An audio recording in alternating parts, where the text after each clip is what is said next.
Bismillahirrahmanirrahim. Assalamualaikum warahmatullahi wabarakatuh. Innal hamdalillah nahmaduhu wa nasta'inuhu wa nastaghfiruh wa na'udzu billahi min shururi anfusina wa min sayyiati a'malina. May yahdihillahu fala mudilla lahu wa may yudlilhu fala hadiyalah. Asyhadu an la ilaha illallah wahdahu la syarikalah wa asyhadu anna Muhammadan abduhu wa rasuluh. Allahumma sholli ala sayyidina Muhammad wa ala alihi sayyidina Muhammad, amma ba'du. Yang kita hormati dan senantiasa kita taati ini beliau Romo Kiai Haji Sodiq Hamzah beserta keluarga, yang senantiasa kita hormati pula segenap jajaran Dewan Pengasuh Pondok Pesantren As-Shodiqiyah. Kemudian yang kami hormati pula segenap jajaran Dewan Asatid dan Asatidah, wabil khusus beliau Ustadz Anas SPD SU MPD yang pada malam hari ini akan duduk bersama kita sebagai pemateri dalam kelas metodologi penelitian, terutama yaitu penelitian risalah. Kemudian yang kami hormati pula segenap teman-temanku sekalian dari santri putra maupun santri putri kelas ulia 2 Pondok Pesantren As-Shodiqiyah yang insya Allah pada malam hari ini dalam keadaan berbahagia. Alhamdulillah, pada malam hari ini kita dapat dipertemukan kembali setelah sekian lama kemarin, satu kali penundaan karena kebetulan beliau Ustadz Anas kemarin belum dalam keadaan yang prima. Mungkin sekarang ini beliau sudah alhamdulillah sehat walafiat, sehingga pada malam ini bisa dilaksanakan kelas metodologi penelitian risalah. Mungkin sebelum kita mulai bersama dalam kegiatan pada malam hari ini, izinkan saya untuk memandu jalannya kegiatan pada malam hari ini, dan juga dihimbau kepada teman-temanku sekalian, mungkin barangkali ada teman-teman kelas yang sekiranya masih di kamar atau masih di suatu tempat tertentu dan memungkinkan bisa untuk hadir pada malam hari ini, mohon bisa dihubungi di telepon atau bagaimanapun caranya, karena mengingat pelatihan metodologi penelitian ini sangatlah penting. Nah, jadi kegiatan ini sangatlah penting. Kalau mungkin beberapa tahun sebelumnya terakhir kali saya menuliskan risalah itu belum ada forum yang mewadahi untuk kelas metodologi penelitian, sedangkan perlu ada kesepakatan bahwa Pondok Pesantren As-Shodiqiyah itu ada standar minimal risalah yang dibuat itu seperti apa, supaya seragam, supaya semuanya itu sama standarnya, bukan kemudian standar masing-masing berjurusan fakultas ketika menjadi mahasiswa di kampus. Nah, seperti itu. Mungkin nanti pada malam hari ini akan dijelaskan panjang lebar. Kalau kemarin kita pertemuan hanya membahas mengenai sistematika penulisan, yang ia itu hanya menjelaskan tentang struktural bagaimana risalah itu dibentuk.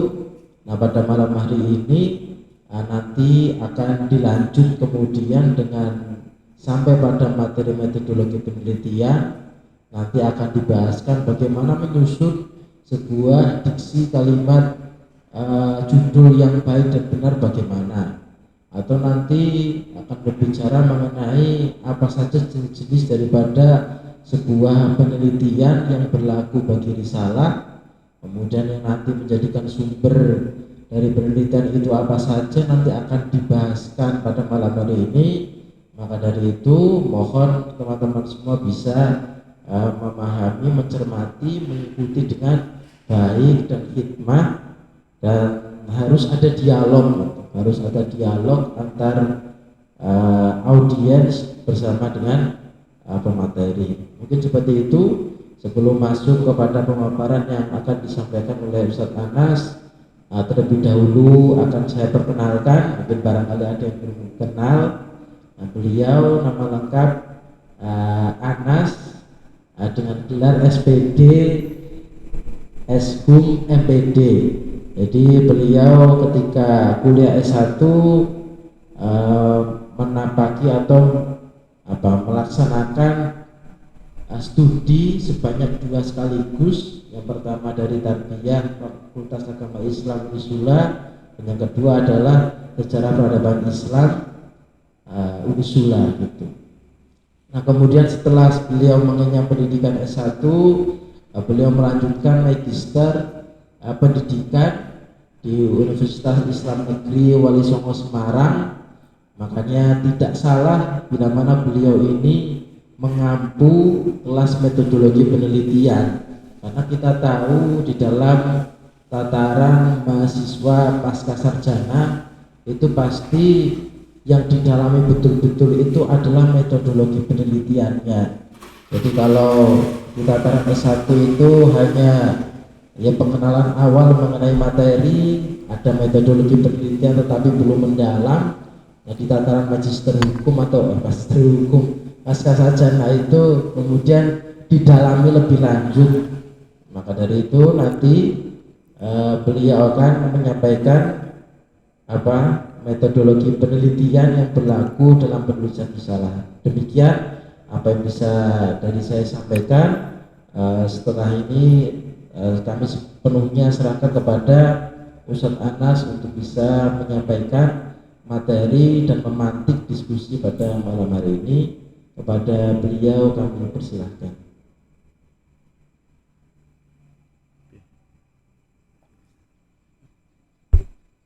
Bagaimana?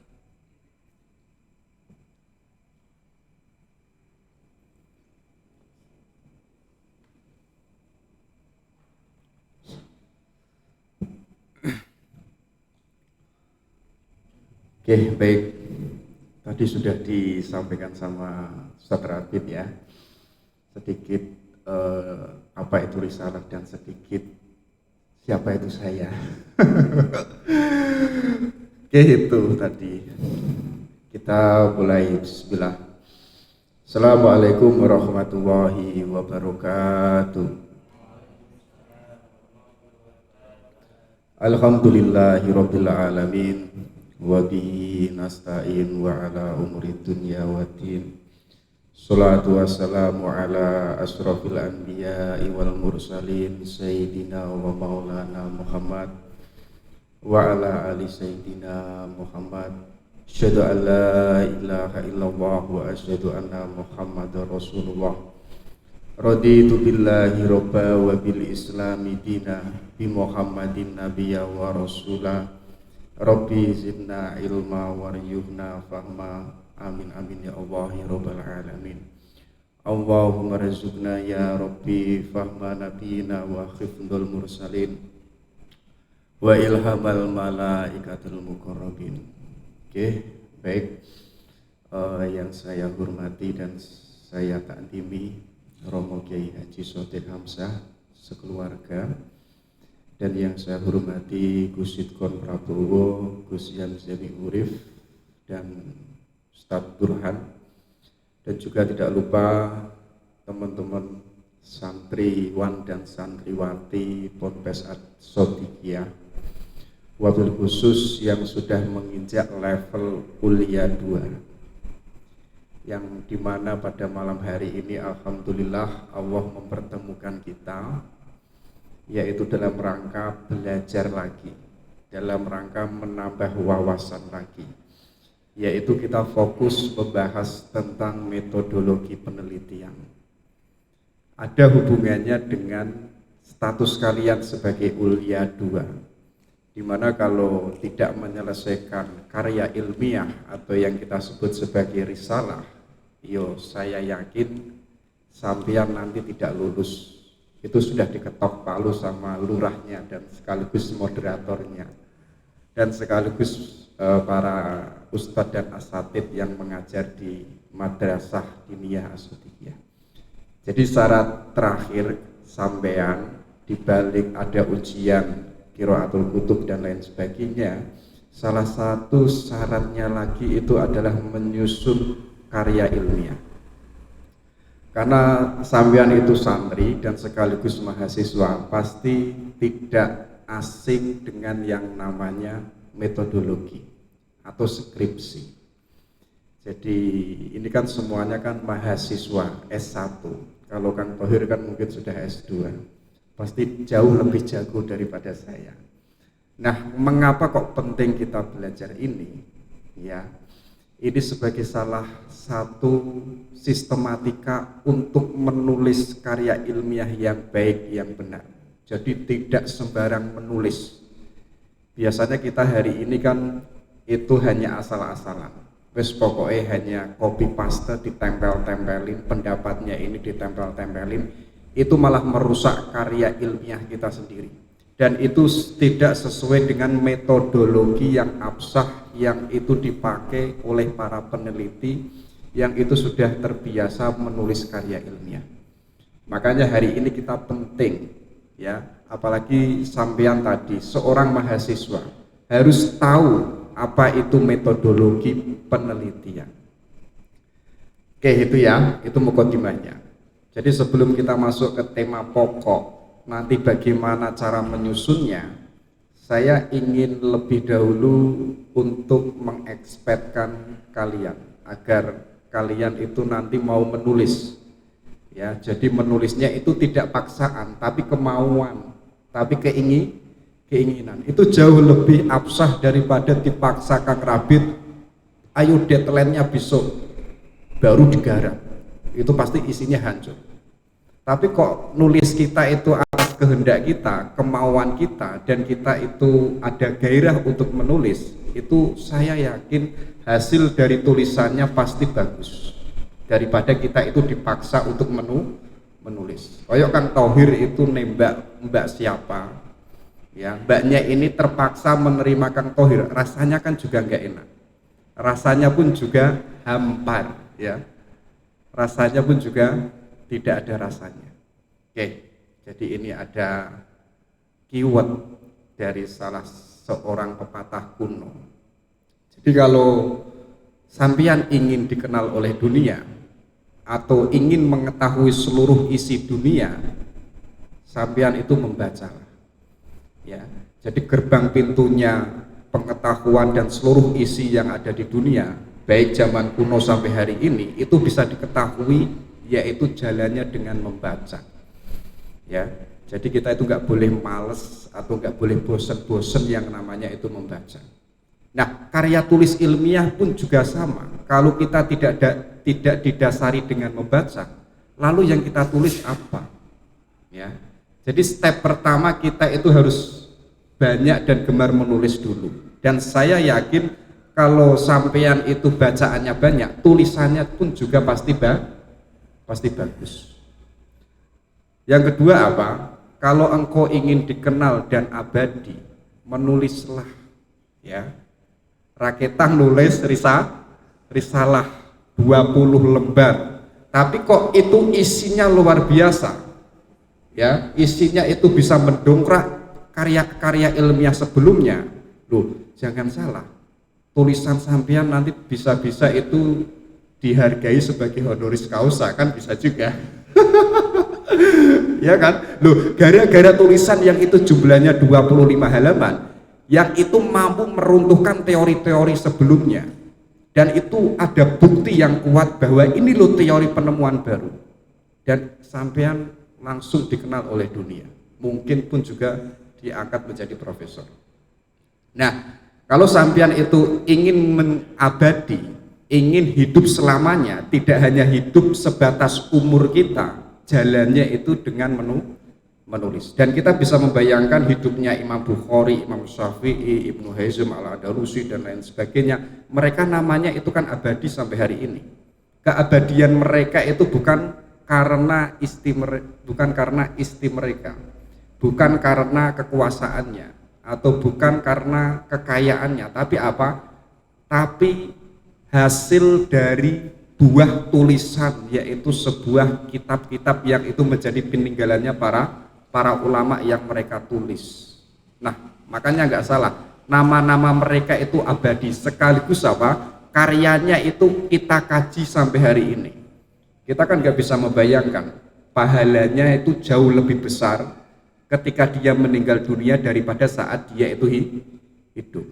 Makanya ayo kita menulis. Yang terakhir, ini dari Fatimah Mernissi, seorang tokoh feminisme, temannya Julia Kristeva. Jadi beliau ini mengatakan, usahakan menulis setiap hari. Karena kita nulis status di Instagram atau di Twitter, tapi apa? Usahakan menulis setiap hari. Niscaya apa? Kulit Anda itu akan menjadi segar kembali akibat kandungan manfaat yang luar biasa.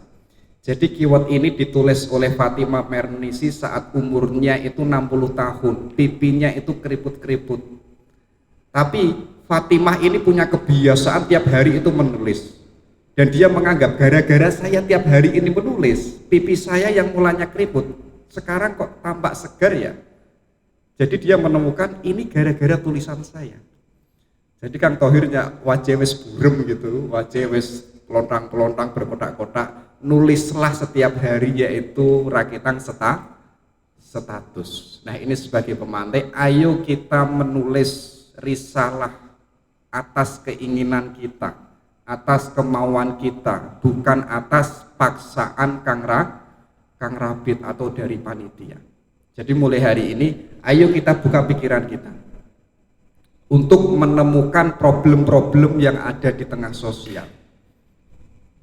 Kalau kabarnya kita akan fokus pada yang namanya sulap. Nah nanti akan kita bahas. Baru kita masuk ke tema besarnya, yaitu metodologi. Ini tahun kemarin sudah saya sampaikan sama kakak-kakak kalian.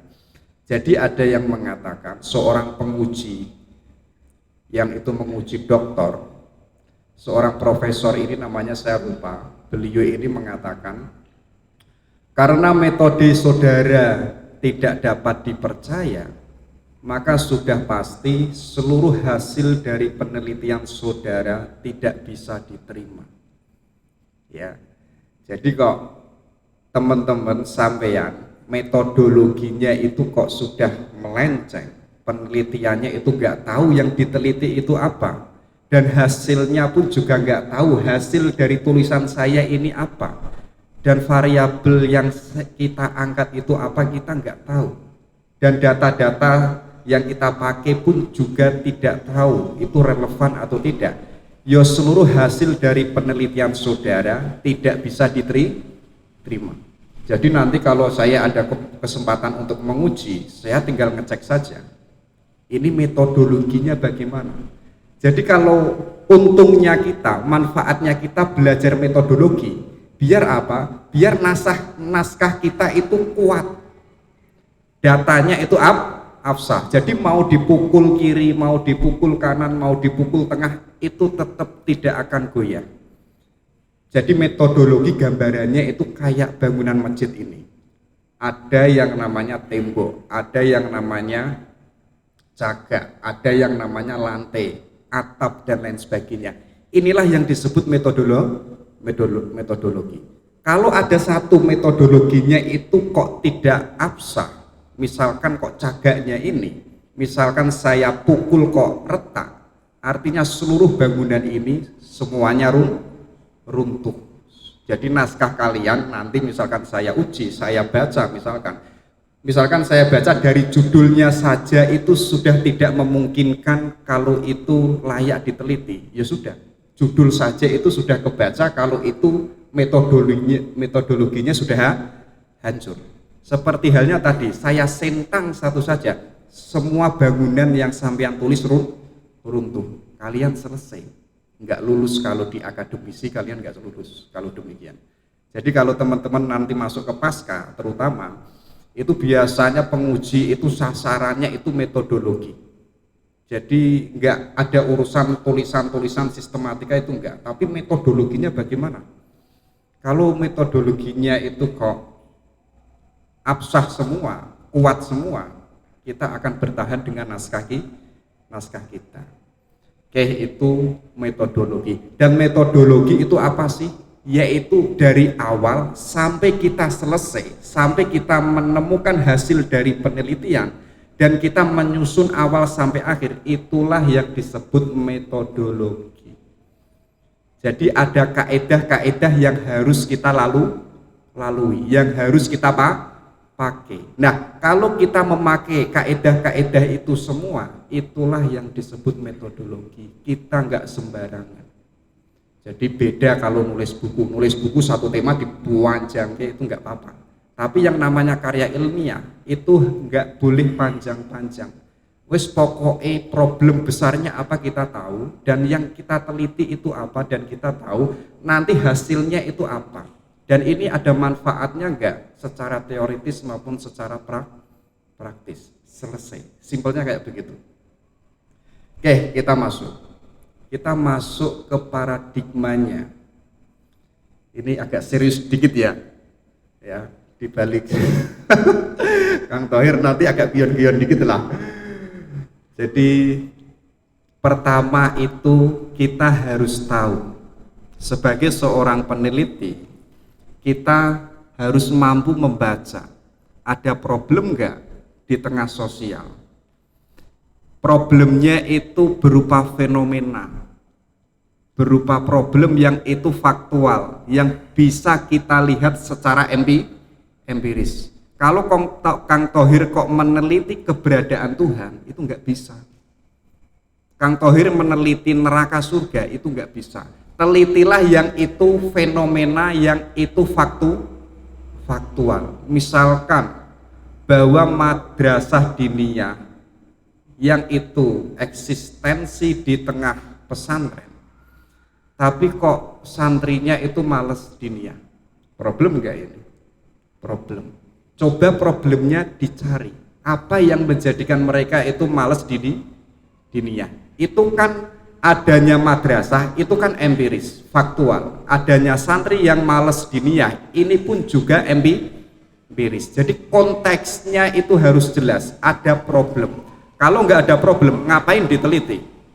Misalkan saya kemarin itu sakit, itu kan ada problem. Problemnya apa? Kenapa kok saya bisa sakit? Oh, karena saya itu sering melek tengah malam. Nah, coba teliti, ngapain tengah malam itu? Dan dari tengah malam ini ngapain sehingga saya itu sakit? Nah, saya yang sebagai manusia ini empiris, bisa dibaca, ya, bisa ditebak. Kemudian apa? Mengapa problem itu penting untuk diteliti? Kira-kira penting nggak saya itu mengangkat kemalasan santri As-Shodiqiyah sebagai seorang siswa atau santri madrasah diniyah misalkan? Penting nggak kira-kira? Kayaknya kok penting. Coba saya gali problemnya apa. Ini sebagai substansi. Jadi kalau itu nggak penting diteliti, nggak usah diteliti. Telitilah yang itu substansi, yang pokok-pokok saja, tema-tema besar saja. Ya, jadi yang misalkan tema-tema yang itu kayak kopi, kayak ini kan nggak penting, nggak usah diteliti. Kayak tadi saya sakit, itu hanya sebagai gambaran saya. Itu nggak penting. Telitilah yang sifatnya itu ilmiah. Ya.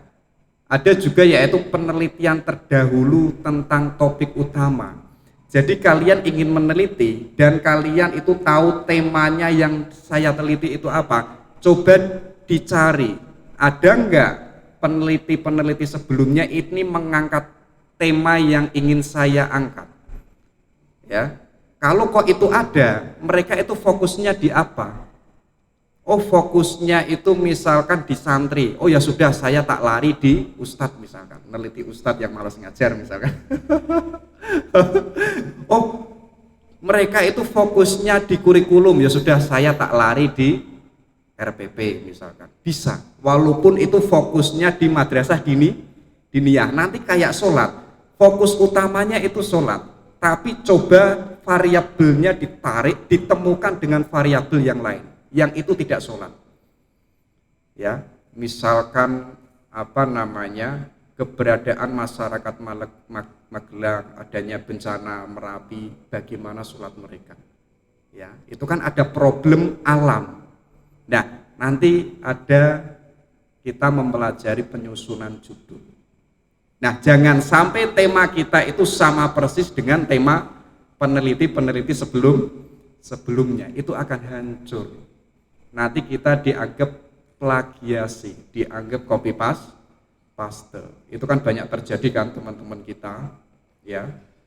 Wes nggak peduli ya, yang penting di ACC, ya, di ACC ujian selesai. Itu malah merusak kita sebagai akademisi. Yang keempat apa?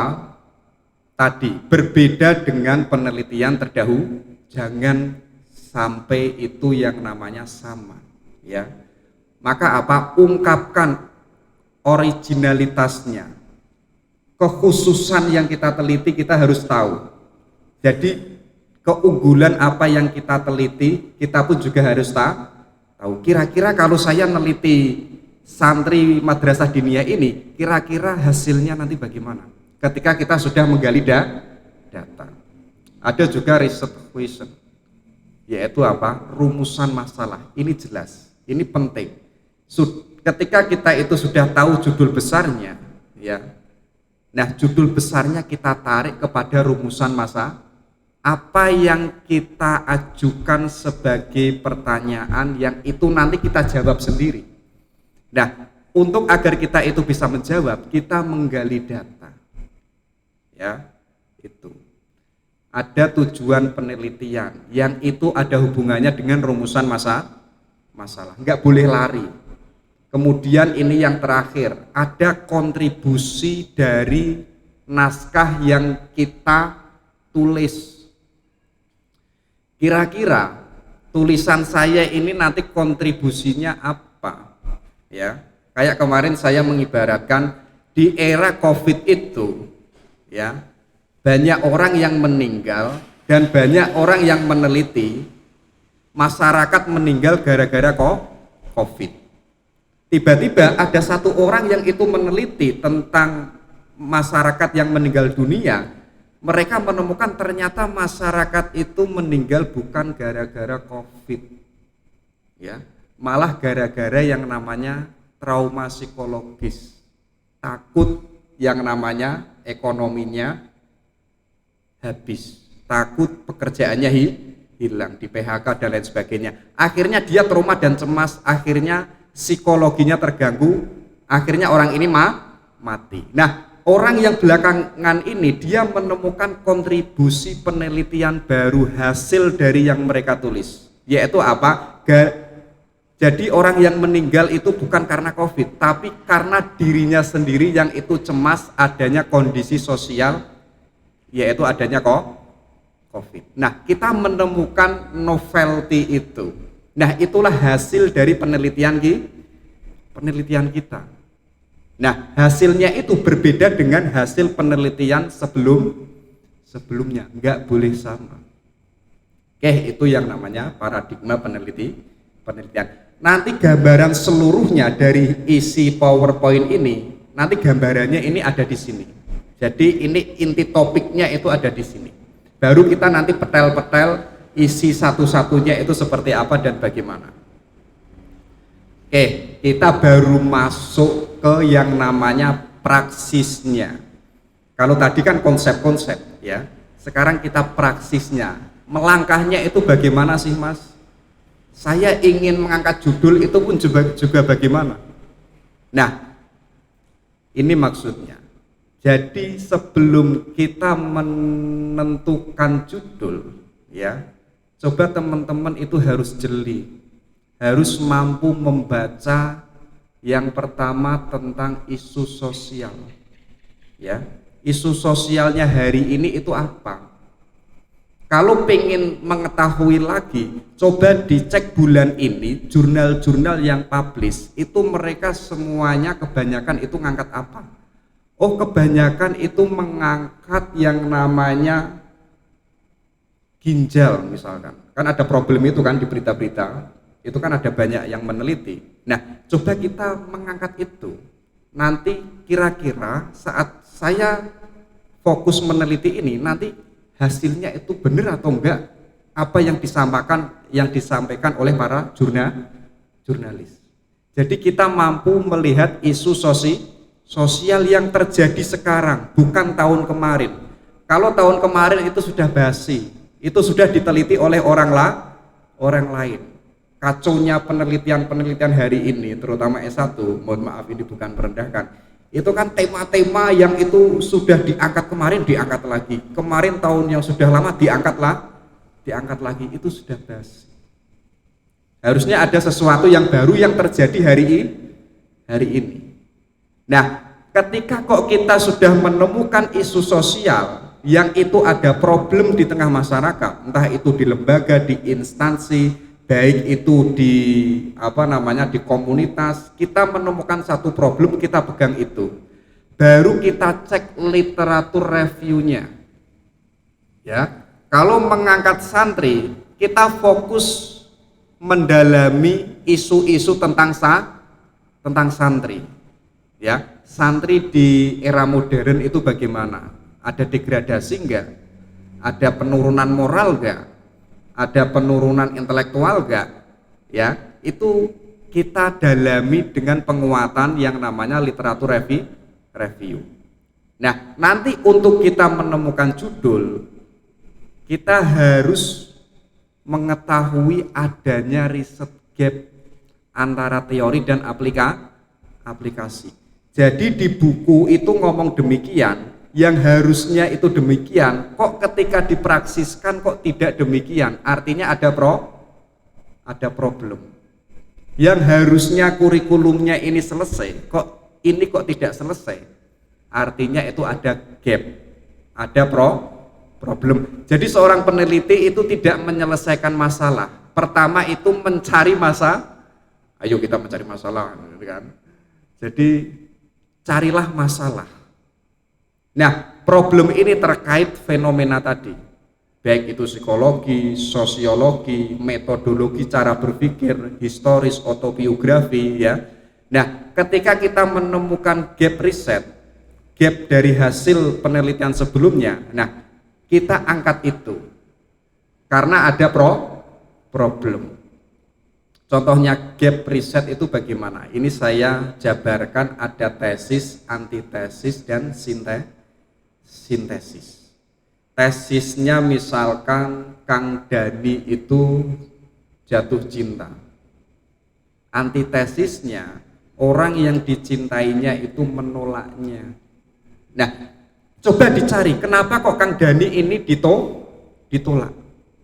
Nah, problem yang satu ini kita pegang, kita gali datanya. Oh, Kang Dani ini kurang ganteng. Oh, Kang Dani ini kurang pintar. Oh, Kang Dani ini bukan seleranya si cewek. Nanti kalau kita memegang problem ini dan kita gali datanya secara mendalam, nanti kita akan menemukan sintesanya. Oh, bener, Kang Dani ditolak gara-gara problemnya ini, faktornya ini. Dengan demikian ini selesai. Kita tahu Kang Dani ditolak dan kita punya argumen datanya.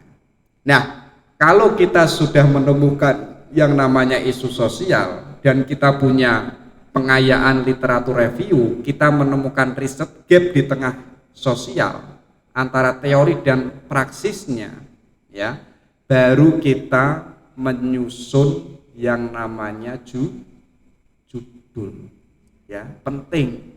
Jadi biasanya itu nulis judul dulu, tidak tahu problemnya, itu salah, ya kan? Jadi pertama itu tahu problemnya, baru kita angkat, kita menyusun yang namanya judul. Misalkan judulnya begini, efektivitas kepribadian santri, bukan efektivitas keagamaan terhadap kepribadian santri. Ini kan satu variabel ketemu dengan variabel yang lain, ada tema, dan kita menemukan problem yaitu kepribadian santri. Oh, santrinya itu males. Loh, padahal di pondok ini ada pembinaan keagamaan loh ya. Kenapa kok santrinya itu males? Tidak banyak yang mengikuti. Nah, itu ada yang namanya gap antara teori dan praksis. Baru kita angkat ketika kita sudah menemukan problem itu. Kita angkat tadi yaitu apa? Pembinaan keagamaan terhadap kepribadian santri di pondok pesantren As-Shadiqiyah. Ketemu. Ketika kita sudah menyusun judulnya, coba kita tarik lagi keywordnya apa. Keywordnya ada berapa? Kemarin saya nguji, keywordnya itu banyak sekali, dipretel-preteli. Kalau keywordnya itu banyak, itu bukan keyword, itu paragraf. Keyword itu kata kunci, bukan paragraf. Nah, kata kunci ini diambil dari yang namanya judul besarnya. Tema besar dari judul itu apa?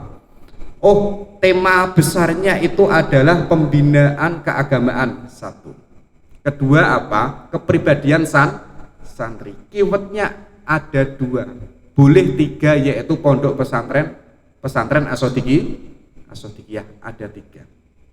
Kita pegang itu, nggak boleh lari. Yang namanya keyword ini nggak boleh lari. Kalau kita kehilangan satu variabel saja atau kehilangan satu tema besar, penyusunan naskah kita akan pincang, tidak optimal. Jadi setelah kita tahu judul yang ingin kita angkat, kita tarik keywordnya itu apa, kata kunci dari judul itu apa.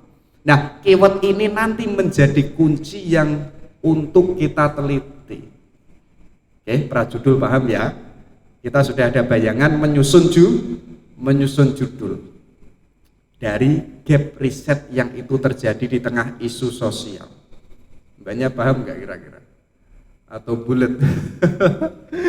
Oke, kita masuk ke menyusun latar belakang masalah.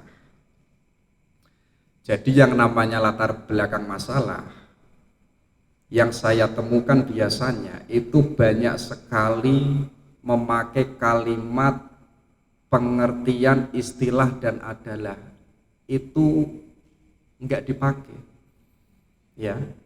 Jadi yang namanya latar belakang itu harus menghindari yang namanya pengertian.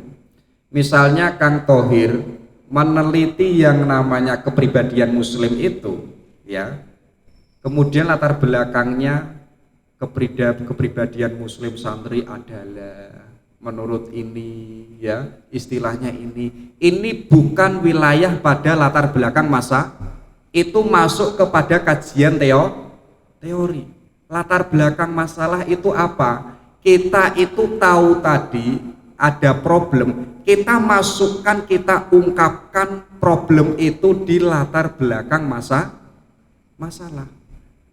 Ini sebagai kekuatan kita biar naskah kita itu layak diteliti, dan para penguji, para pembaca itu dia tahu problemnya ini apa. Nah, itu masuk di yang namanya diuraikan di latar belakang latar belakang. Nah, hindarilah yang namanya pengertian istilah adalah, itu bertele-tele. Jadi tulislah itu yang penting-penting saja, nggak usah yang namanya bertele-tele menurut bahasa, epistemologi, menurut etimologi, itu nggak penting. Nah, untuk kita bisa menyusun latar belakang yang itu tepat dan baik, coba gunakan konsep ini, yaitu apa? Deductive research ya, atau inductive research. Maksudnya apa? Dari umum ke khusus. Jadi kalau tadi mengangkat pembinaan keagamaan, kita uraikan dulu pembinaan keagamaan di pondok pesantren. Ya, kita uraikan. nanti baru kita merucut ke yang namanya kepribadian santri. Nah, sebelum kita masuk ke situ, uraikan dulu problem besarnya apa. Nah, problem besarnya ini kita ungkapkan, nanti kita perkuat dengan data penelitian hasil dari peneliti sebelumnya yang itu pun juga sama mengangkat tentang kepribadian santri. Misalkan Kang Thohir itu mengangkat kepribadian santri pada 2020 kita pakai karena belum basi. Misalkan Kang Dani meneliti kepribadian santri yang itu tahun 2018 kita pakai karena belum basi. Tapi kok tahunnya 15 tahun ke belakang itu sudah basi. Itu sudah dibantah oleh penelitian setelahnya. Nah, kita hadir itu sebagai penelitian yang itu ingin membantah penelitian sebelumnya. Dari situlah ilmu pengetahuan itu berkembang. Nah, itu ya yang kedua. Jadi susunlah dari umum ke khusus, gambarannya itu seperti piramid. Piramid itu kan dari yang lebar menuju ke yang namanya khusus. Nah, induktif riset ini kita piramidanya kita balik dari khusus ke umum. Tiba-tiba kita langsung ngomong problem besarnya, itu keren ya. Santri itu demikian di pondok pesantren, kita kuatkan dengan data sebelumnya, baru kita masuk ke data umumnya. Itu menurut saya jauh lebih bagus kalau penulisan awal kita paragraf 1, 2, 3 kita tiba-tiba langsung ngomong problem besarnya. Itu sebagai seorang penguji itu bagus ya. Karena apa? Problemnya itu jelas. Itu ya. Yang ketiga apa? Gunakanlah bahasa ilmiah. Jangan pakai bahasa dukun, nggak boleh. Ya. Bahasa ilmiah itu apa sih? Yaitu bahasa menggunakan kaidah KBBI, Kamus Besar Bahasa Indonesia. Makanya apa? Di sini hindari yang namanya sentimen. Hindari yang namanya praduga. Seorang peneliti itu bukan dukun. Ya, peneliti itu akademisi, ngomong itu ada datanya. Beda kalau dukun, di depan sana itu ada kuntilanaknya, mana buktinya? Enggak ada, itu enggak bisa diteliti. Makanya di awal tadi, neliti itu basis substansinya harus empiris, harus faktual. Nah, data problem yang kita susun tadi ya, terkait dari judul besar itu, tadi kan kita menyusun, baru kita korelasikan dengan yang namanya problem ya. Membahas yang namanya pembinaan keagamaan, demikian. Kemudian kita sambungkan dengan santri, kondisi santri yang ada di pondok pesantren yang itu tidak sebagaimana apa adanya, yang harusnya demikian kok malah santrinya demikian. Akhirnya ini menjadikan kepribadian santri itu menurun gara-gara yang namanya pembinaan keagamaan ini atau dari santrinya itu sendiri. Lu padahal di pondok itu ada yang namanya pembinaan keagamaan, kok santrinya demikian. Nah itu ya, ada juga ketika tadi jadi latar belakang masalah ini fokus membahas problem. Kita tahu problem yang kita tulis itu apa ya. Nah problem ini ketika kita uraikan dan kita melihat isu sosial yang itu terjadi gap ya, kita tulis, kita uraikan seperti hanya tadi yang saya ucapkan, kita perkuat dengan data-data sebelumnya, baik itu dari jurnal, baik itu dari buku, dari tesis, disertasi dan lain sebagainya, atau dari pendapat para tokoh-tokoh. Kalau dalam bidang tafsir kita boleh memakai Mbah Quraish Shihab. Kalau dalam bidang pendidikan kita boleh memakai yang namanya Zakiyah Derajat dan lain sebagainya. Nah, semakin problem kita ini kita tulis dan kita perkuat dengan data-data penemuan sebelumnya, ya, Ini loh, maka apa? Data kita itu semakin kuat yang itu tidak terbantahkan dan karya ilmiah kita layak untuk dilanjutkan. Karena kita mampu mengungkap problem yang kita angkat di latar belakang masalah. Ya, jadi latar belakang masalah itu tidak metel-meteli teori 1, teori 2, gabung lagi itu enggak. Ketika dibaca, loh, latar belakang masalah ini problemnya apa? Kok enggak jelas ya? Ya sudah selesai, metodologinya hancur. Jadi penting sekali latar belakang ini kita ketahui dari gap yang ada di tengah sosial. Kita uraikan. Nah, baru disitulah ketika kita sudah mengungkapkan problem ya di latar belakang masalah ini, baru kita menyusun rumusan masalah. Kira-kira ada berapa rumusan masalahnya? Kayak tadi ada judul yang namanya apa tadi, pembinaan keagamaan terhadap kepribadian santri. Keywordnya itu tadi ada 3 misalnya. Ya, kita bisa menarik itu menjadi rumusan masalah, baik itu 2 maupun itu 3. Pertama, misalkan rumusan masalah itu apa? Bagaimana pembinaan keagamaan di pondok pesantren Asyadiyah 1. Itu sebagai pertanyaan besar yang harus nanti kita teliti. Yang kedua apa?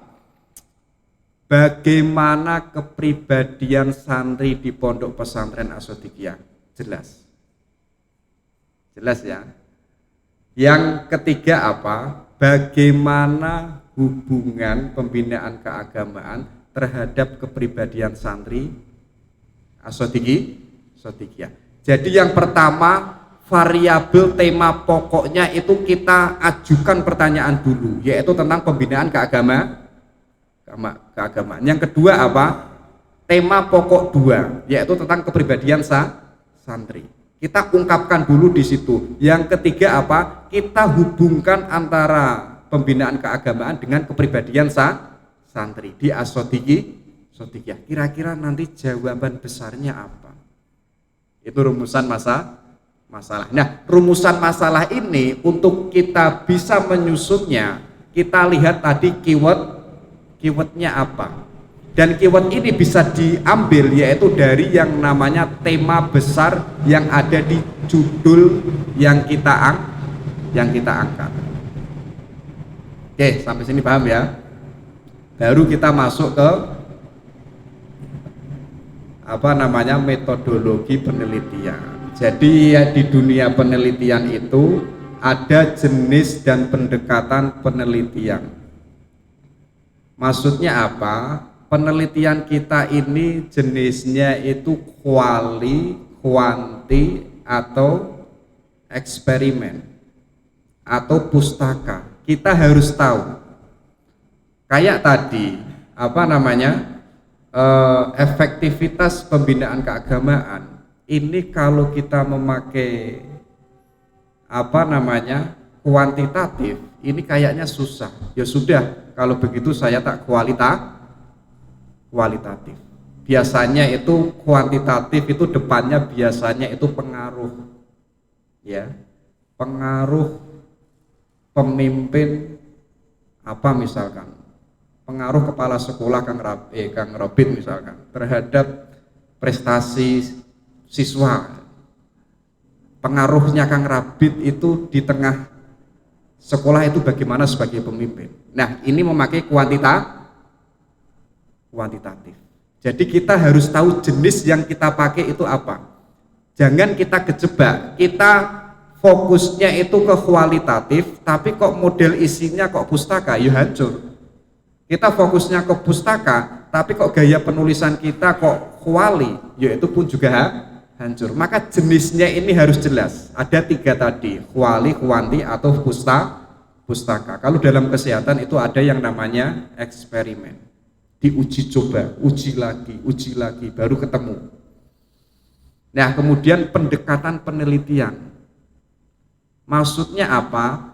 pendekatan kita itu memakai kacamata apa. Kayak misalnya Kang Thohir itu ingin mendekati cewek, ini pendekatannya dengan apa? Dengan WA, dengan malam minggu, dengan Instagram. Nah, itu harus jelas.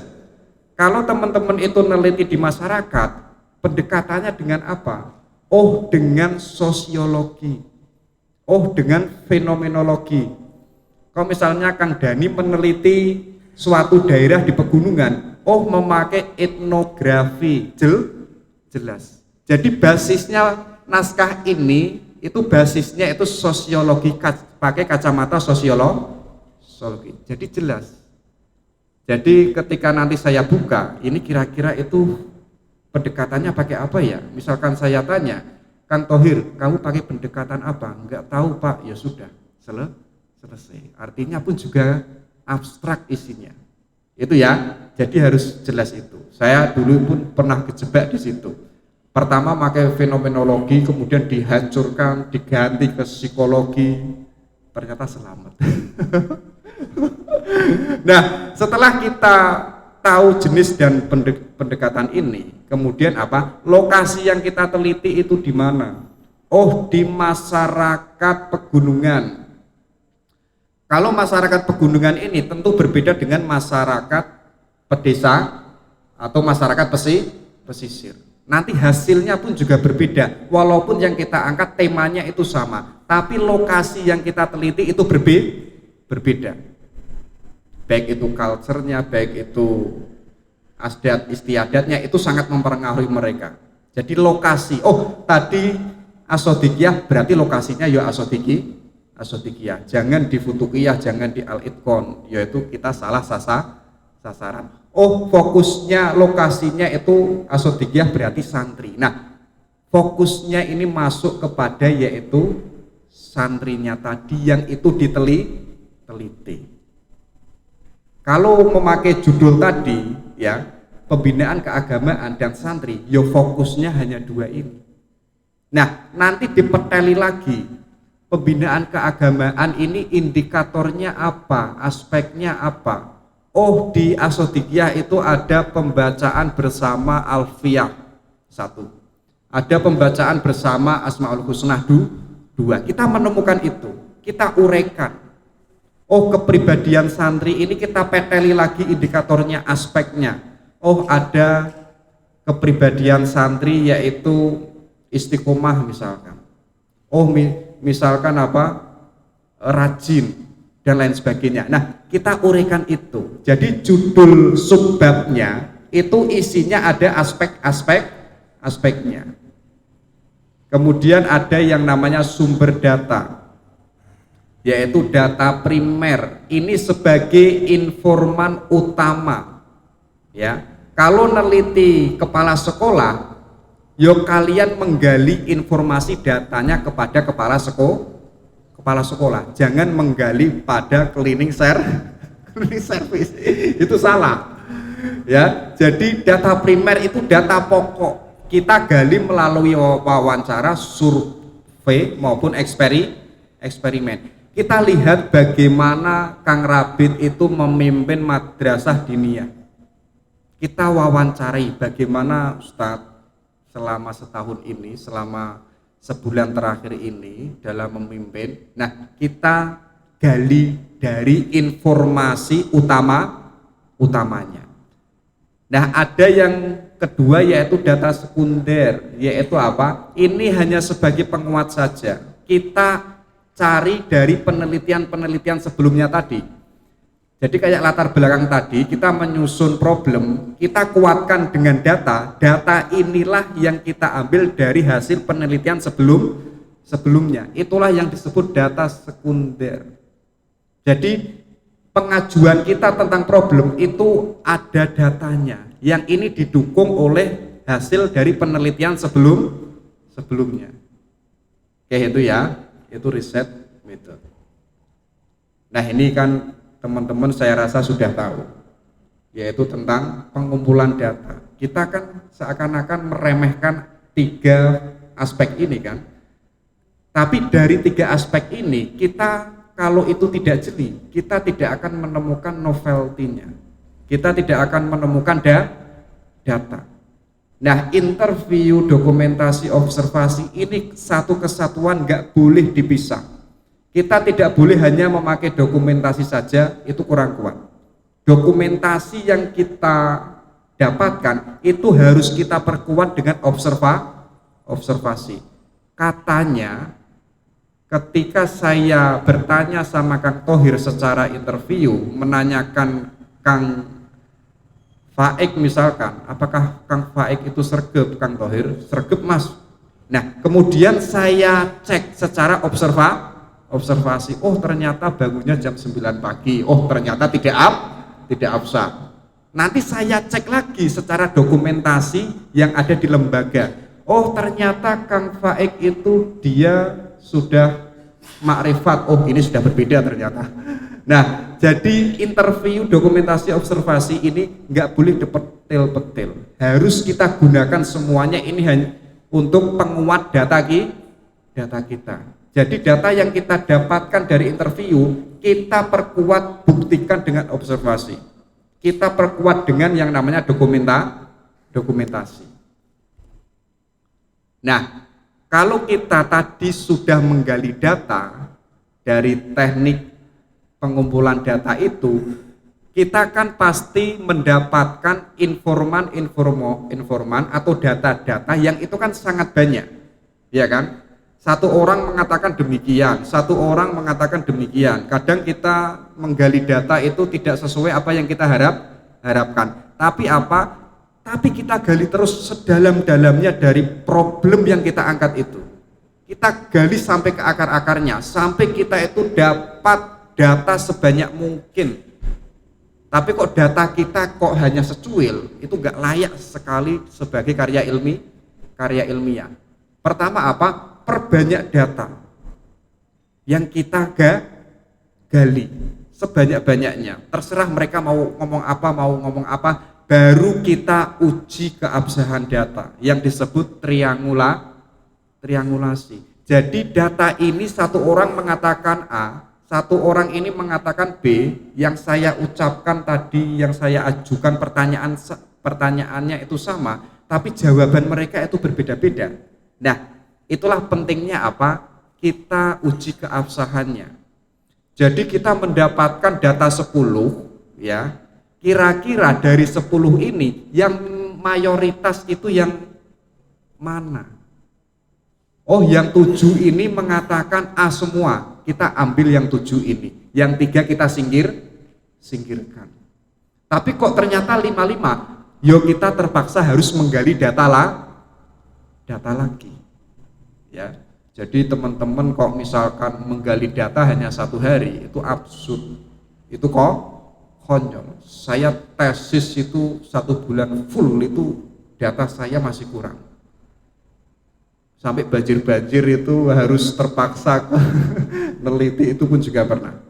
Nah, baru kalau kita sudah mengecek data yang itu, biar kita mendapatkan data yang otentik, yang itu kuat, baru kita uraikan. Ya, kita uraikan, kalau nggak salah di bab 3 ya, kalau susunan risalah kalau nggak salah ya. Kita uraikan. Nah, kita uraikannya ini kita klop-klopkan pada yang namanya rumusan masalah. Kalau rumusan masalahnya tadi itu 3, yang kita bahas itu ya 3 itu. Kita nggak boleh 4, 5 dan lain sebagainya. Itu akan mengacaukan tulisan kita. Fokuslah pada rumusan masalah. Kalau rumusan masalahnya 2, ya sudah 2 itu. Nah, kita uraikan ini, kita bisa menguraikan ketika tadi kita sudah menggali data. Data yang itu apa adanya kita tulis. Baru kita masuk ke teknik analisis data. Ya, kita analisis data yang saya temukan ini, ya. Lalu kita hubungkan dengan data-data penemuan sebelumnya. Ini kira-kira relevan atau tidak, ya, kira-kira itu absah atau tidak. Jadi nanti kita ketemu antara A atau B, kita itu taunya di teknik analisis disinilah kita bermain argumentasi. Kita di sini pun juga ikut berargumen. Argumen kita dari mana? Dari data yang kita dapatkan. Nah, data yang kita dapatkan ini kita uraikan di analisis data, kemudian sebagaimana latar belakang masalah kita perkuat dengan data-data sebelumnya, dengan pendapat-pendapat para tokoh. Ya.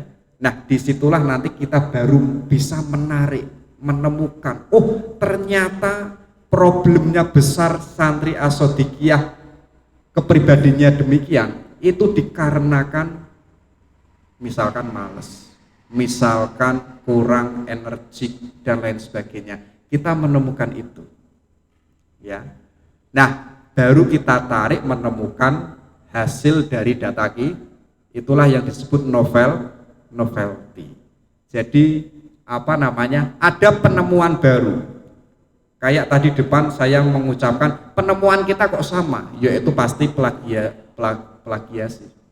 Penemuan kita kok hampir sama dengan Kang Thohir sama Kang Dian, yaitu pasti kacau, ya kan? Jadi hasil ini harus itu bisa kontribusi pada keilmuan, termasuk pada kehidupan. Kayak tadi di awal, oh ternyata masyarakat meninggal bukan gara-gara COVID, tapi gara-gara trauma psikologis. Nah, ini masyarakat baru sadar, oh ternyata kita itu dibohongi oleh pemerintah terkait COVID, dan kita dibohongi manusia meninggal gara-gara COVID. Kita menemukan penemuan yang baru yang ini sangat bermanfaat bagi keilmuan maupun bagi kehidupan masyarakat. Akhirnya nanti masyarakat tidak takut dengan yang namanya COVID. Contoh kecil, ada penelitian tahun lalu misalkan, ada orang meneliti bahwa Nyi Roro Kidul itu suka dengan orang yang itu memakai baju hijau, ya kan? Dan orang ini penemuannya apa?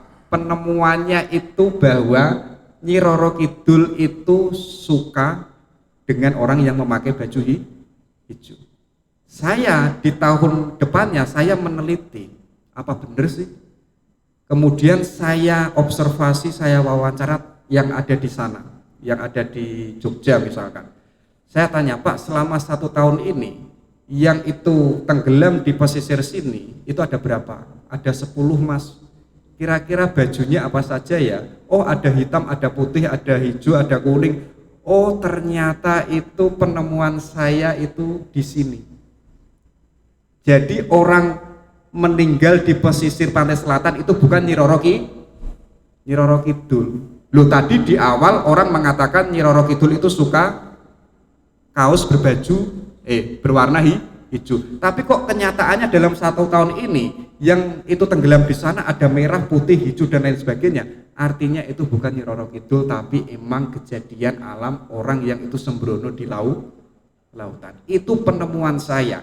Akhirnya penelitian saya ini sangat bermanfaat bagi masyarakat yang mulanya itu mikirnya ada Nyi Roro Kidul, sekarang sudah tidak ada Nyi Roro Kidul.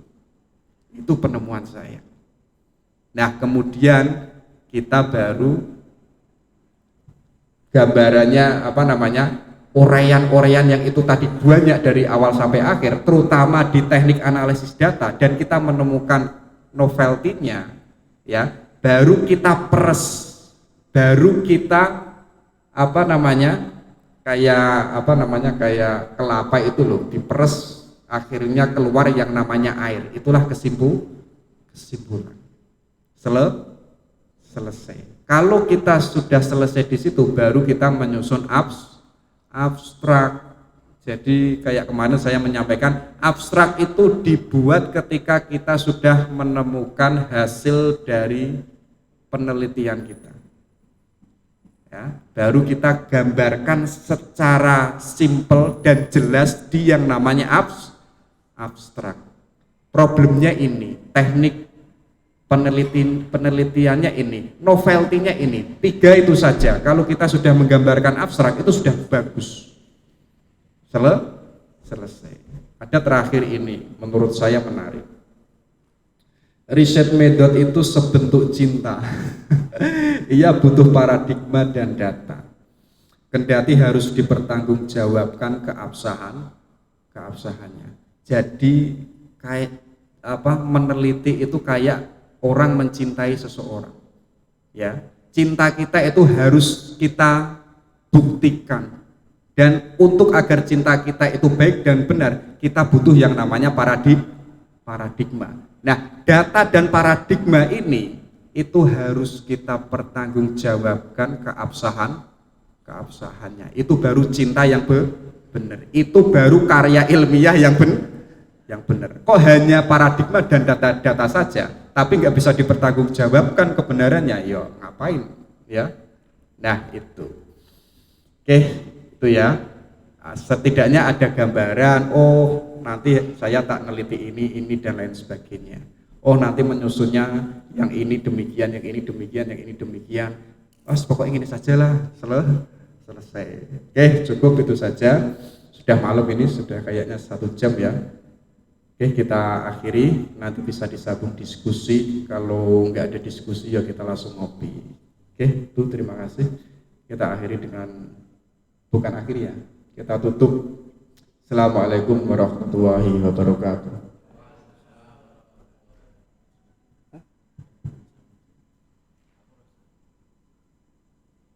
Lebih. Baik, terima kasih atas penyampaiannya. Mungkin langsung saja kita masuk pada forum diskusi tanya jawab. Pertama mungkin kita buka satu term pertanyaan. 3 pertanyaan boleh, barangkali yang ini mau menanyakan atau sekedar mengkonsultasikan judulnya juga boleh. 3 orang, silakan.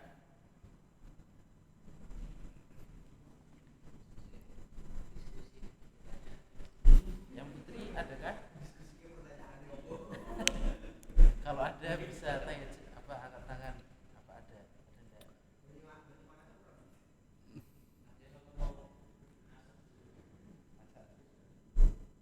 Apa Kang Arik?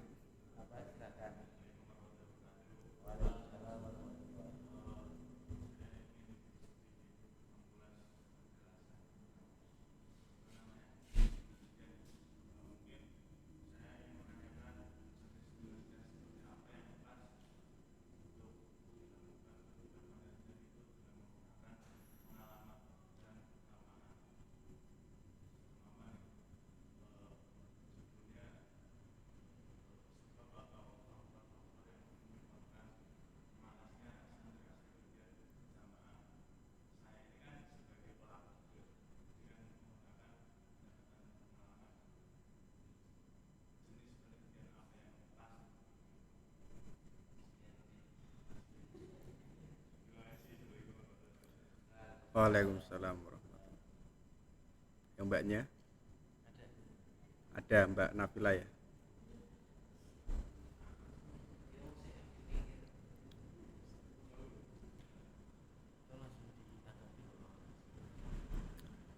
Oke, baik, dari Kang Arik.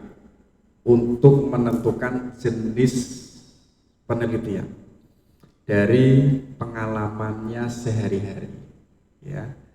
Jadi pengalaman itu kan sesuatu yang itu kita tangkap secara empiris yang terjadi pada diri kita atau lingkungan kita. Kalau itu pengalaman, yang tepat itu adalah kualitatif, ya. Tapi kok tadi disambungkan dengan faktor-faktor kenapa kok santri itu malas, itu bukan judul, itu rumusan masalah. Jadi coba diuraikan kira-kira santri malas ini gara-gara apa, ya. Contohnya misalkan efektivitas lurah pondok pesantren atau kepimpinan pondok pesantren terhadap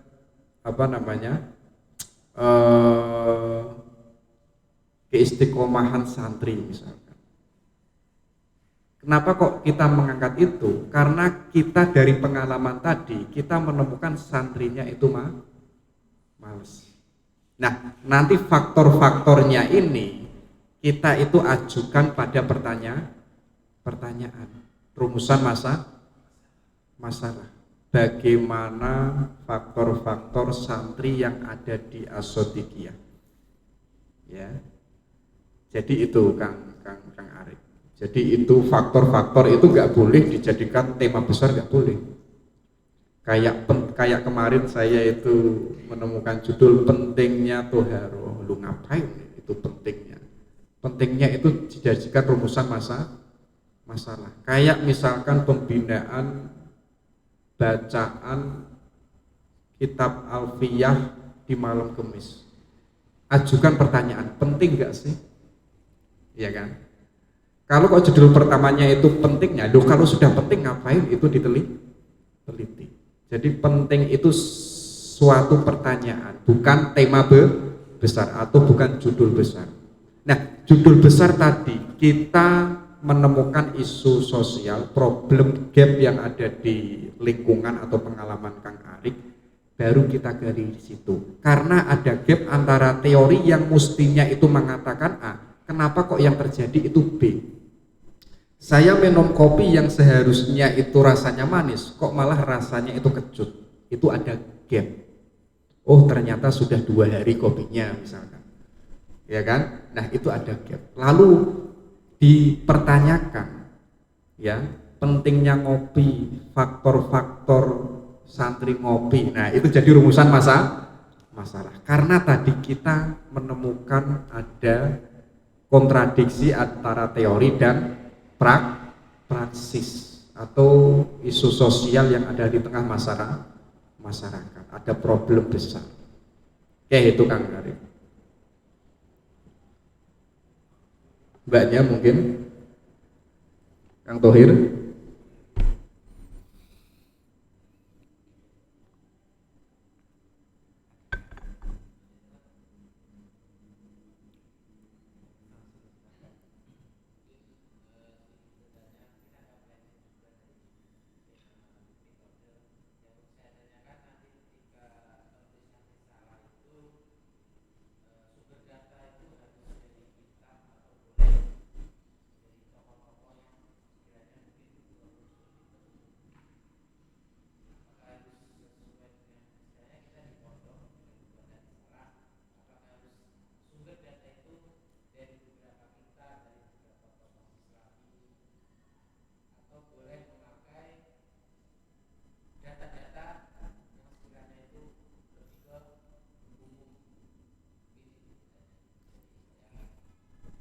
Ya. Apa tadi Kang Mas? Bolehkah kita itu memakai yang itu full dari data yang kita ambil dari si subjeknya? Ya. Nah, ini ada hubungannya dengan tadi, dengan yang namanya jenis penelitiannya itu apa? Ya. Kalau kok jenis penelitiannya itu riset pustaka, yo kita pure pada yang namanya review, pure pada yang namanya buku, jurnal dan lain sebagainya. Misalkan perbandingan pemikiran antara Imam Syafi'i dan Ibnu Hazm al-Andalusi. Satu, kita kan tidak bisa menemukan Imam Syafi'i, ya kan? Kita pun juga tidak bisa menemukan Ibnu Hazm. Maka apa? Yang kita kejar itu adalah kitab-kitabnya, karyanya. Itu baru yang disebut riset pustaka. Tapi kok saya meneliti perbandingan tafsir apa, misalkan linguistik tafsir ini, pemikirannya Mbah Khurais sama Kang Rabin misalkan ahli tafsir, ya. Karena Kang Rabin itu masih hidup dan Pak Khurais itu masih hidup, maka kita tidak boleh hanya menggunakan kitabnya. Kita harus menemui subjek pengarangnya langsung. Karena apa? Karena masih hidup. Dulu teman saya pasca itu meneliti seorang tokoh Jerman terkait pendidikan humanisme, dikomparasikan dengan Cak Nun. Dosennya bertanya, itu tokoh Jermannya masih hidup? Masih Pak. Ya sudah, kamu ke Jerman sana, karena orangnya masih hidup. Stres itu orangnya itu, akhirnya ganti judul dia. Jadi kalau orangnya masih hidup, harus orangnya diwawancarai, observasi. Misalkan neliti karya kitabnya Kiai Haji Sodik Hamzah, beliau masih sugeng, masih hidup. Kita nggak boleh hanya pure pada kitabnya, temui langsung orangnya. Jadi kita dibalik menggali data melalui karya-karya ilmiahnya, kita sekaligus wawancara langsung sebagai pengarangnya. Nah, tapi yang pertama tadi kita harus tahu jelas jenis penelitian kita itu apa dulu. Tadi kan saya sebutkan ada tiga. Kalau kuantitatif itu bukan ahli saya. Kuantitatif biasanya itu hanya hitung-hitungan. Ya, saya nggak mau ngomong itu, nanti saya salah. Saya fokus pada pustaka sama kualitatif kayak tadi Kang Arik itu bisa. Ya, jadi nggak boleh pure. Tapi tadi asumsinya kalau orangnya itu sudah jauh meninggal, yang ada itu hanya kitabnya, kita fokus pada kitabnya. Kalau orangnya masih hidup, entah itu di Jawa Timur, entah itu di Kalimantan, kita wajib mendatanginya. Karena si pengarangnya itu masih hidup. Oke, itu Kang Masrur terkait jenis penelitian.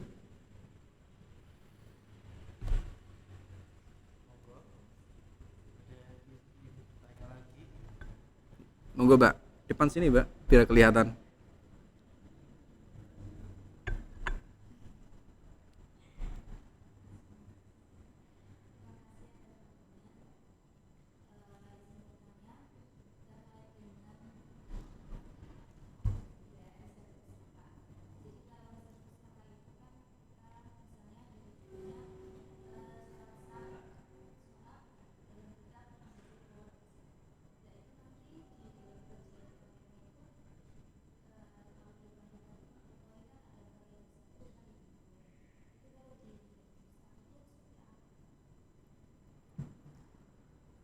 Oke, coba saya cek dulu ya. Syarat sah apa tadi sholat dalam kitab Minhajul Qawaid. Ini nanti kalau masuk ke ujian judulnya itu sudah rusak. judulnya sudah rusak. Ya, dan kitab Minhajul Qawaid itu tidak hanya fokus membahas sholat. Semua fikih dibahas di situ, tidak fokus membahas sholat. Kalau pengen fokus sholat, kalau fokus meneliti, tentukan yang kita teliti. Ya, jadi kalau tema-tema umum itu nggak bisa kita teliti, tapi ambil satu cuil ini dan kita korek. Ya, contoh. Kang Thohir itu nggak mungkin bisa meneliti seluruh isi lautan, itu nggak mungkin. Tapi tugas kita itu ambil satu isi yang ada di lautan, misalkan kerang, ya kita ambil itu dan itu yang kita teliti. Jangan seluruh lautan kita teliti. Kayak dalam kitab Minhajul Qawaid, boleh, misalkan boleh ya, kita fokus yang itu pada subbab sholat. Tapi kok judulnya itu syarat-syarat, itu nggak bisa. Syarat-syarat itu masuk pada kajian pustaka. Kita bahas di konsepnya, di yang namanya teori kajian pustaka. Oh, sholat ini menurut kitab Minhajul Qawaid, syaratnya ini demikian. Kalau kok hanya fokus itu, yang kita teliti apa? Emang isinya sholat di dalam kitab itu kan sudah dijelaskan di kitab itu, ya kan? Tapi kita bentrokkan, kita hubungkan dengan isu sosial yang ada di tengah masyarakat. Misalkan ada masyarakat yang itu kebanyakan mereka itu cacat, luka misalkan. Nah, sedangkan di kitab Minhajul Qawaid itu mengatakan syarat sahnya sholat itu harus A, B, C, dan B. Sedangkan masyarakat ini untuk bisa sahnya sholat Kalau versinya Minhajul Qawim itu harus demikian, tapi orang ini nggak bisa. Nah, itu kita bisa hubungkan dengan fakta sosial. Nggak boleh hanya yang namanya satu tema, itu nggak ketemu. Harus kita temukan dengan yang namanya isu sosial, kita gali sampai menemukan problemnya. Jadi itu ya Mbak Nafila. Gitu ya. Tadi apa? Tentang apa tadi? Pustaka ya? Pustaka. Setidaknya tadi saya sudah menjawab mewakili Kang Masrur ya, gitu ya. Kang Rafid. Sudah malam nih.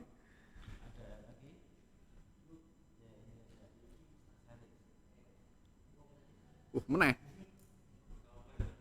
Monggo.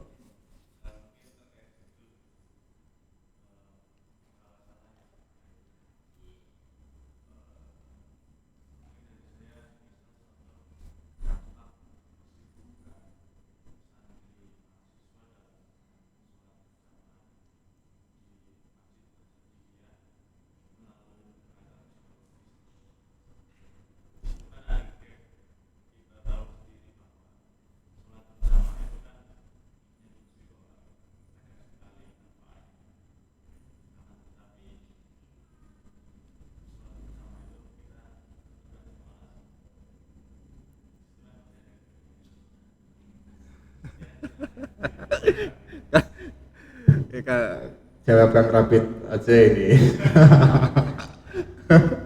Nyindir semua ini.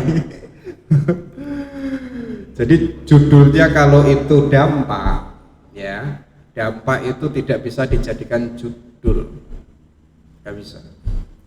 Dampak itu ya nanti kita uraikan dalam pembahasan masuk ke yang namanya analisis kritis. Dampak adanya masjid misalkan, dampak sholat jamaah 5 waktu, tapi kok santri-santrinya itu males.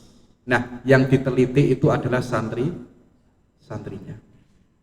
Kenapa kok mereka males? Kita tanya, kita observasi. Oh, gara-gara HP, gara-gara sibuk kuliah, atau gara-gara persoalan yang lain akhirnya mereka malas. Tuh. Jadi di situ kita menemukan problem satu itu dan kita korek itu. Tapi kok temanya kok apa namanya dampak tadi, dampak sholat jamaah terhadap apa misalkan, ya. Jadi isu problem sosialnya itu enggak diangkat. Yang kita angkat itu apa? Teorinya. Karena kita itu tahu problemnya, yang teorinya harus demikian, kita angkat itu. Nah, kita angkat itu karena kita itu ada sesuatu yang salah, yang itu mesti kita benarkan. Kita teliti. Karena ada kesalahan di tengah santri atau pesantren. Ya, itu saya agak sedikit lupa ya. Jadi saya pun juga mengingat-ingat apa yang saya alami dulu waktu meneliti. Oke, cukup ya. Sudah 1,5 jam ini, ya kan?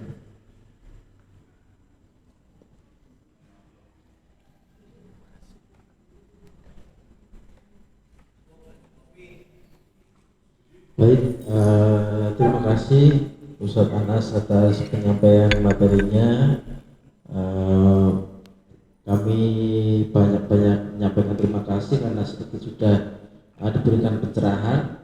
Mungkin karena adanya keterbatasan waktu, maka untuk diskusi-diskusi selanjutnya akan dilaksanakan setelah daripada penyampaian materi ini. Jadi ibarat kata ya, materi metodologi penelitian yang diselenggarakan pada malam hari ini ya sedikit sebagai formalitas bahwa kita sudah melaksanakan metodologi penelitian pelatihan, maka setelahnya harus beranjak kepada penyusunan judul risalah dari masing-masing teman-teman gitu.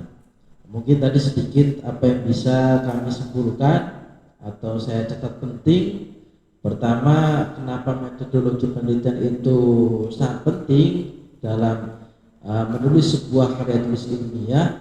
Karena salah satu pembeda daripada karya tulis ilmiah dengan karya tulis atau dari tulisan-tulisan lainnya adalah metodologi penelitiannya. Kalau semisal seseorang itu menulis sebuah opini, maka tanpa harus adanya metodologi penelitian sudah bisa. Tetapi kalau karya tulis ilmiah, dimanapun tempatnya pasti ada yang namanya metodologi penelitian. Bahkan beliau-beliau tokoh-tokoh kiai juga sebetulnya melaksanakan itu, tetapi dalam kaidah atau bahasan yang lebih tradisional seperti mempelajari kitab-kitab, ya bisa dikatakan studi pustakanya beliau itu. Itu kemudian yang kedua adalah problem penulisan KTI saat ini adalah tidak adanya novelty. Nah, terkadang juga memang penulisan yang sama dengan penulisan yang lalu itu seringkali justru mendiskusikan penulisan yang telah ada. Jadi kalau misalnya ada ahli menuliskan sesuatu, kemudian kita ini menulis kembali itu, terkadang malah justru mengkaburkan kebenaran yang sudah ada. Jadi ya diharapkan ada novelty-nya gitu. Minimal kalau misalnya ada novelty atau pembaharuan, ya jangan mendiskusikan penulisan yang sudah ada, seperti itu. Kemudian yang terakhir tadi ada satu pertanyaan yang ingin saya menambahi, penggunaan sumber data berupa kitab itu bagaimana, apakah wajib atau tidak? Wajib, hukumnya minimal 1. Itu sudah kami sampaikan ketika sistematika penulisan gitu. Jadi minimal ada 1 kitab, entah itu apa, yang sedikit menjadi rujukan dalam penulisan risalahnya. Nanti kalau misal apa ya ditambahi sama buku-buku umum yang lain, ya tidak apa-apa, itu silahkan. Mungkin seperti itu untuk pelatihan atau kelas metodologi penelitian pada malam hari ini. Selanjutnya yaitu mengenai teknis kedepannya itu seperti apa. Kalau tadi saya katakan setelah kita melaksanakan metodologi penelitian, berarti selanjutnya kita akan mengajukan judul dari risalahnya masing-masing. Jadi tadi ibaratkan sudah menjadi gambaran. Nanti silahkan dalam 1 minggu ke depan teman-teman bisa mengajukan judul. Yang kemarin saya katakan ada 3 form judul. Yang pertama mungkin yang sekiranya panjenengan itu paling menguasai. Kemudian yang kedua, ketiga itu ya selanjutnya nanti diajukan, bisa dikumpulkan ke saya. Ya intinya diisi saja ini apa yang ada di dalam titik-titik tadi. Saya tunggu sampai waktu 1 minggu ke depan. Nanti setelah 1 minggu ke depan baru pembagian pembimbing dan juga pendamping pembimbing. Jadi saya tunggu sampai minggu depan hari Ahad malam Senin teman-teman bisa mengumpulkannya. Seperti itu. Barangkali nanti ada yang kurang jelas bisa ditanyakan secara pribadi kepada Ustadz Anas atau kepada senior-senior yang lain atau kakak kelas yang dulu pernah menjalani penulisan risalah. Boleh ditanyakan dulu gimana evaluasinya, bagaimana. Seperti itu. Kiranya dari kami saya cukupkan. Apabila ada kesalahan kami mohon maaf sebesar-besarnya. Semoga yang sedikit ini bisa bermanfaat bagi kita semua. Marilah kita tutup pertemuan pada malam hari ini dengan bacaan surah Al-Asr dan doa kafaratul majlis. Bismillahirrahmanirrahim. Wal asri innal insana lafi khusrin illal ladzina amanu wa 'amilus sholihati wa tawassaw bil haqqi wa tawassaw bis sabr. Subhanakallahumma wa bihamdika asyhadu an la ilaha illa anta astaghfiruka wa atubu ilaik. Wallahul muwaffiq ila aqwamit thoriq. Wassalamualaikum warahmatullahi wabarakatuh.